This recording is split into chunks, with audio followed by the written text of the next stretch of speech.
Chapter 137. Aristocracy, Hierarchy, Severe Penances.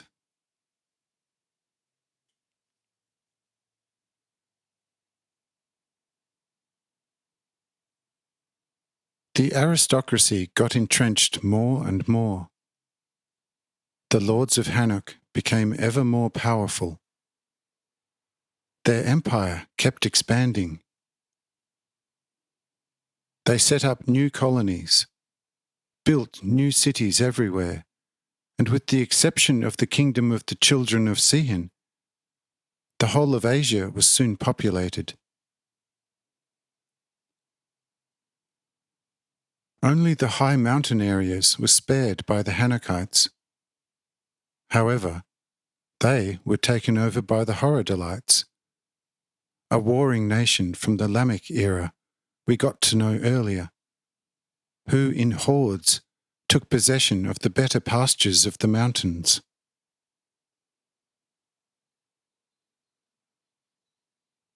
The lords of Hanoch thereby founded 100 feudal kingdoms and principalities.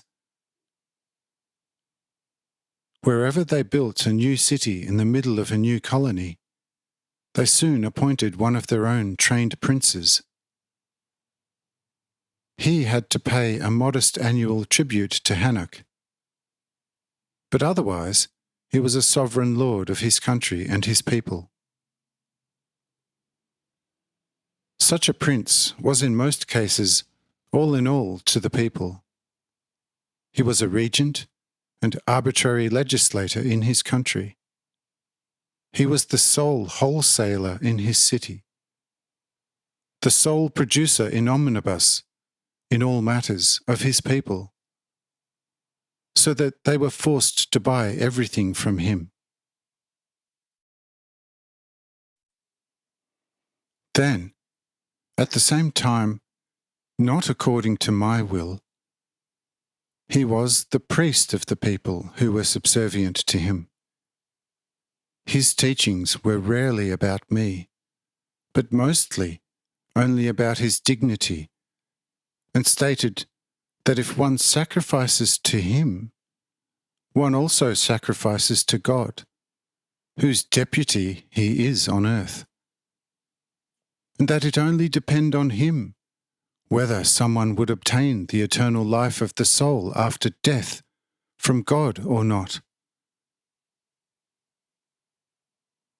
In time, when the people began to expand, also under-priests were appointed, but they were only allowed to preach the word of the prince, and never their own. Because already by the slightest arbitrariness, he was condemned by the prince, and the transgressor had to perform ridiculously cruel penances to rid himself of such a mortal sin against the prince. Such penances consisted of catching snakes, killing a certain number of tigers, lions, bears, hyenas, and the like. But the penitent was still permitted to recruit volunteer penitents.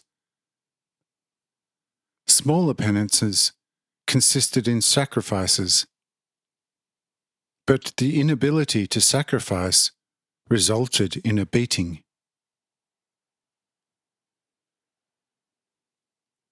The womenfolk usually had much freer laws, and were merely beaten with rods on their bare buttocks as penance for transgressions.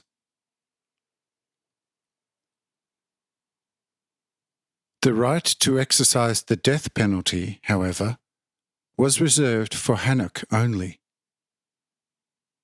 which consisted therein that the condemned was hung upside down between two 10 fathoms high pillars with a chain by his feet, and then swung back and forth for an entire day, of course with downward hanging body and head.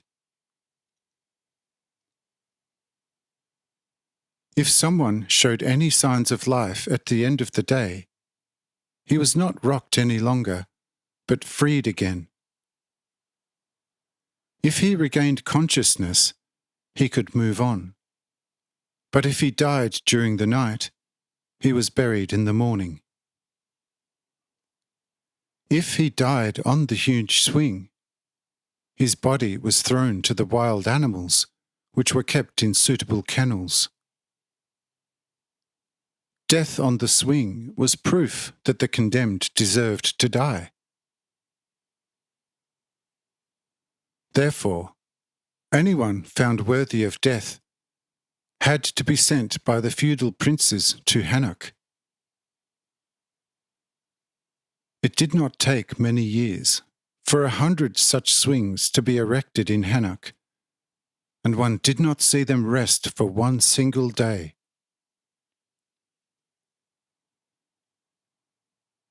Thus, this aristocratic government existed for 100 years and ended with the death of Uranuel, who in total reached an age of almost 300 years, and in the end died in the greatest distress. But nevertheless, in a state of regained mercy from God, which he had so entirely forfeited.